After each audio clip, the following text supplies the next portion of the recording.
अस्सलामुअलैकुम dear students, कैसे हैं आप सब लोग। उम्मीद है सब लोग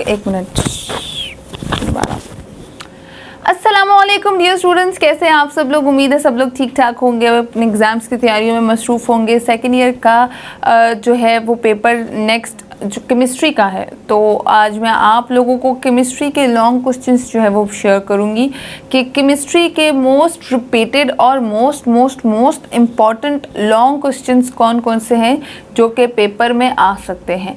40 to 50 के करीब लॉन्ग क्वेश्चंस हैं, बट जो मैं वर्बली बोलूँगी सारे तो मैं नहीं बोल सकती, मगर आप लोग सारे स्क्रीन पे ज़रूर देख सकते हैं।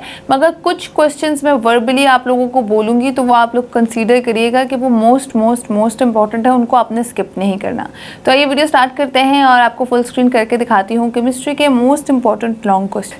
स्टार्ट में आप लोग देख सकते हैं स्क्रीन पर आपको 16 के करीब लॉन्ग क्वेश्चन नज़र आ रहे हैं। आप सारे पढ़ लेंगे तो बेहतर होगा। अगर आप लोग सारे नहीं पढ़ना चाहते तो जो मैं आपको बता रही हूँ उनको आप ज़रा गौर से सुन लीजिएगा कि सबसे पहले तो नंबर 1 वाला बहुत इंपॉर्टेंट है कि what are hybrids and halides, give their classifications. ठीक है, इसके बाद define Mendeleev's periodic law, discuss improvements in Mendeleev periodic table. ठीक है, आपको पता है मेंडलीव पीरियोडिक टेबल जो मॉडर्न पीरियोडिक टेबल है उससे पुराना पीरियोडिक टेबल है, तो उसकी इम्प्रूवमेंट की आपने डिस्कशन करनी है। ठीक है, उसके बाद जो नेक्स्ट है वो है explain how beryllium is different from rest of its family member. ठीक है, इसके बाद है how Na metal is prepared by Downs cell, mention advantages of this process।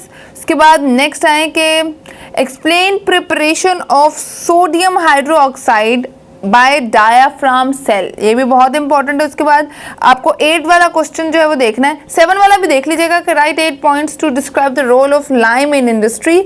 उसके बाद नीचे देखें 8 वाला क्वेश्चन के पैरामैग्नेटिज्म और ऑक्सीडाइजेशन स्टेट के बारे में आपने बताना है कि उसका इफेक्ट क्या है इलेक्ट्रॉनिक कॉन्फ़िगरेशन के अंदर। ठीक है, इसके बाद 9 वाला भी आप लोग देख लीजिएगा, वो थोड़ा इक्वेशन बेस्ड क्वेश्चन है, वो भी इंपॉर्टेंट है।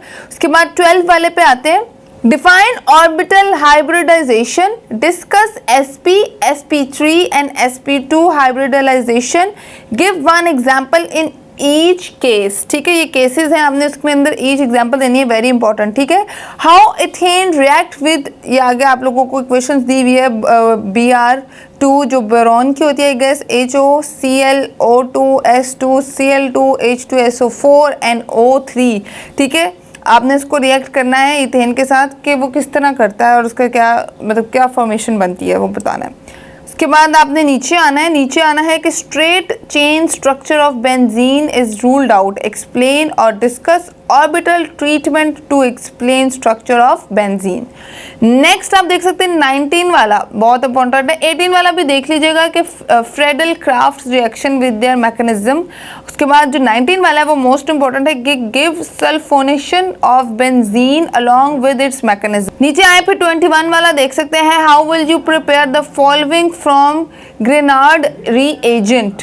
ठीक है, इथेन को प्रोपोनिक एसिड को ब्यूटेनॉल और बेटानॉल 1 और 2। ठीक है, इसको देख लीजिएगा। नेक्स्ट है कि आप थोड़ा और नीचे आए कि give uses of acetaldehyde. ठीक है, उसके बाद explain the following ratification test and mention which type of carbonyl compounds give a particular test. ठीक है, नीचे आप लोग देख सकते हैं ABCD जो है उसमें आपने इसको एक्सप्लेन करना है। नेक्स्ट आप नीचे आए कि describe mechanism of aldol condensation reaction. नीचे देख ले complete and balance the following equation, ये जो बैलेंसिंग इक्वेशन है वो आप लोगों ने करनी है, बिल्कुल करेक्ट करेंगे फुल मार्क्स आ जाएंगे आराम से इसमें। ठीक है, गलती की गुंजाइश मत कीजिएगा। जो आपको बैलेंसिंग करने के लिए इक्वेशंस दी हुई है, ये मोस्ट इंपॉर्टेंट इक्वेशन है जो 29 क्वेश्चन में आपको बता रही हूँ मैं। उसके बाद नीचे आए तो right down 2 method for the preparation of borax, explain the action of heat on borax and ortho boric acid. ठीक है, H3BO3।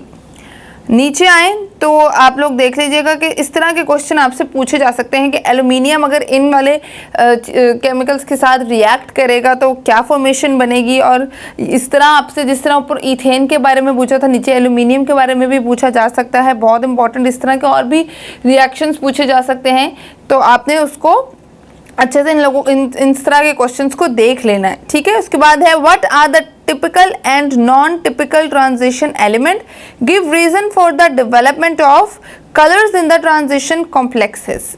Again very important, define cohesion, explain electrochemical theory of cohesion। cohesion वाला short में भी पूछा जा सकता है, long में भी बहुत इंपॉर्टेंट है। उसके बाद है define functional group, also differentiate between homocyclic and heterocyclic compound. नीचे देखिएगा, अच्छा ये क्रैकिंग ऑफ पेट्रोलियम वाला भी इंपॉर्टेंट है, एक्सप्लेन इट्स टाइप, ये भी आप लोग कर लीजिएगा, ये भी आ सकता है।